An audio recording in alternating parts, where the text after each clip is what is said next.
which has to be fairly general because it encompasses all of Canada. Right. And a Forest Service road in BC is different than a Forest Service road in Alberta or Ontario.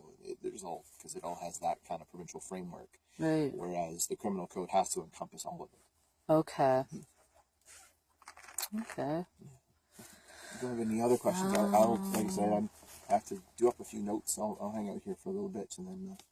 Okay. But if you do have any other questions like that, you can also contact the detachment. As you say, I'm not here to stop you from protesting, but I do have to enforce the law. As you say, you protest here, like I said, signs, pamphlets, things like that. But you can't block or obstruct the road, the highway. Because it'll be a criminal act taking away our civil right to protest.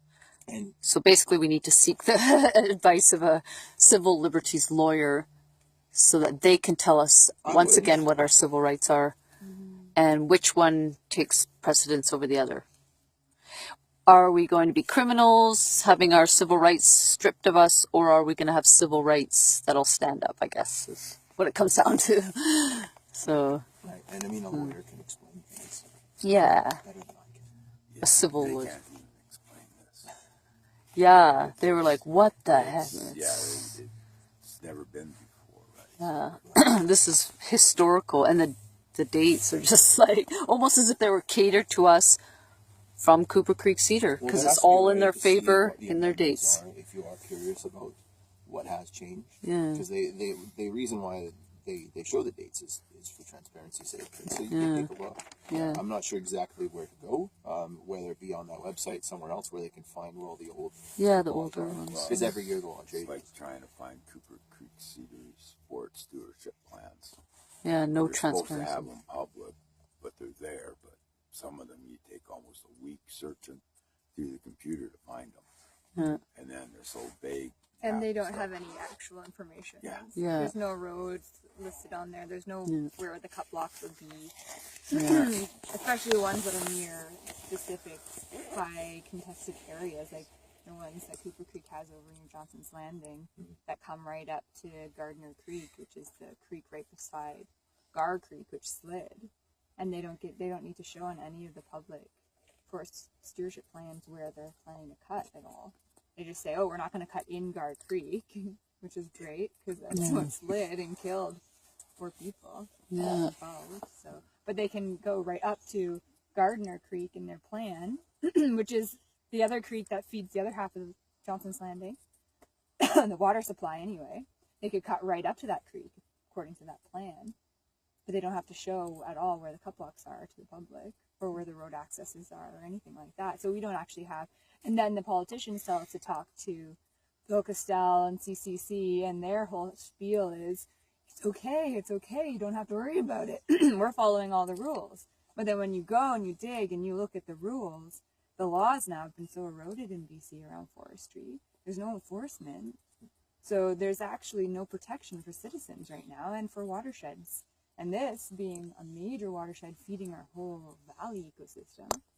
So then what's being enforced, like this criminal, like you coming up and saying, you guys are now potentially facing criminal charges for blockading a road, but you're not actually able to enforce any of the environmental implications or regulations that are being broken countlessly. Like the conservation officers seem to be running around in circles, unable to enforce anything because there's no enforcement power.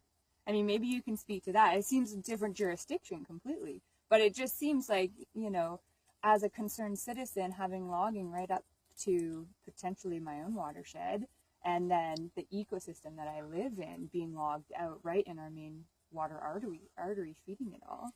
It just seems like for a police officer to come up and say like, okay, but I know you might be concerned, and you have tried every other avenue, and none of them, they're all dead ends. And so when you get to the point where you're just like, oh my God, my survival's on the line, and the only thing I can do is be like, actually stop. Because like now we're at that point where it's impacting our clean drinking water. And then the police come up and say, we're trying to keep the peace, so actually get off the road and let the trucks through. It just like, is the whole system so contradictory. I wonder how you feel about that and like your place in in all of it as enforcing these laws that seem to be broken. And I don't know, I take a lot of strength right now from like a lot of the people that are with the pipelines and on the coast right now, and like how many grandmas and stuff are getting arrested out there and going into the courts and saying to the police officers and to the judges that the rules are wrong, the laws now are not protecting the people, they're wrong, and it's our moral obligations now to break the laws in order to prove that they're no longer moral and ethical.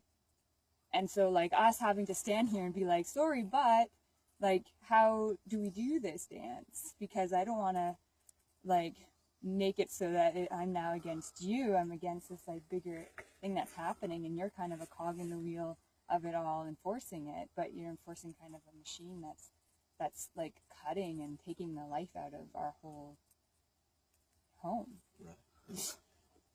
And as I understand that you understand, or as what I believe you're telling me as well, is you believe the laws along forestry and logging are currently too weak to enforce, They're and not laws, and maybe don't encompass guidelines. enough to protect the environment.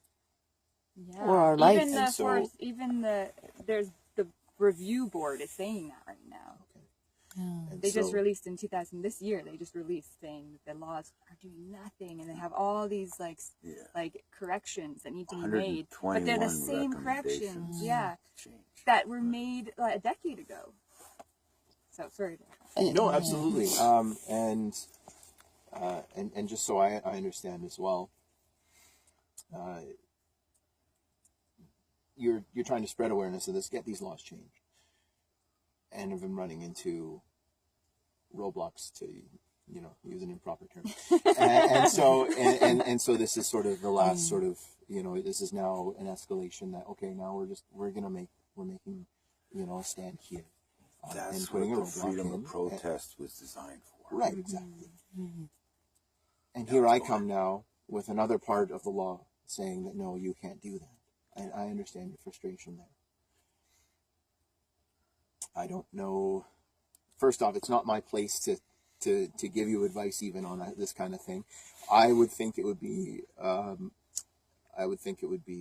a job for your MLA, right?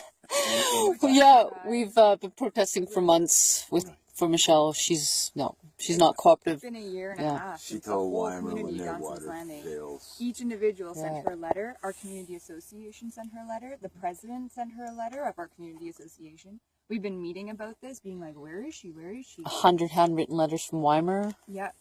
And From the there's children. Nothing. Yeah. So Weimer's about to be destroyed, their water as well. A community of 400 will be evacuated as soon as this industry logs out their watershed. So it comes down to survival. In the end, it comes down to like, do you have the water? Do you have clean water? Do you have any water to drink? Okay, we don't. You know what I mean? Like it really does become a survival issue for a lot of the communities out here, and we're not being listened to.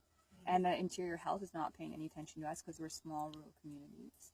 And then like yourself, who like maybe you care about these things too, or maybe you live in an area as well around here as a rural community has though, that it could be facing the same similar thing. So then just to have that position of like enforcing through like a criminal charge, to taking away a civil right to say, hey, what you're doing is wrong, this becomes a basic survival issue, we actually need to stand up against it. And it's really an obligation at that point for all of us to stand up against it, like for yourself as well in terms of keeping the peace. It's really an obligation to stand up against it right now in terms of the fact that there's totally blindness. There's nobody that's like, in terms of Michelle Mongol, in terms of Terre de Corsi, in terms of anyone in the forest stewardship, like that whole area is now partnered with industry. They've said that, they're very clear about that. So the laws that are being made now are in favor of their partners, which is the industry. So what you're enforcing is also in line with that. which is So then- destroying And communities. this is just the yeah, start. There's over Yeah. 100 creeks between, New Denver. Ainsworth Yeah, and Nelson. That was 66 creeks watersheds. People's watersheds going to get logged this spring. Yeah. When you add everybody else's, it's way over. According to the 150. map, Yeah. the CCC. And It's not 150 watersheds get Yeah. locked out this Totally. spring. So All the CCC spring. is Cooper Creek Cedar. Cedar. Yeah. And we had 2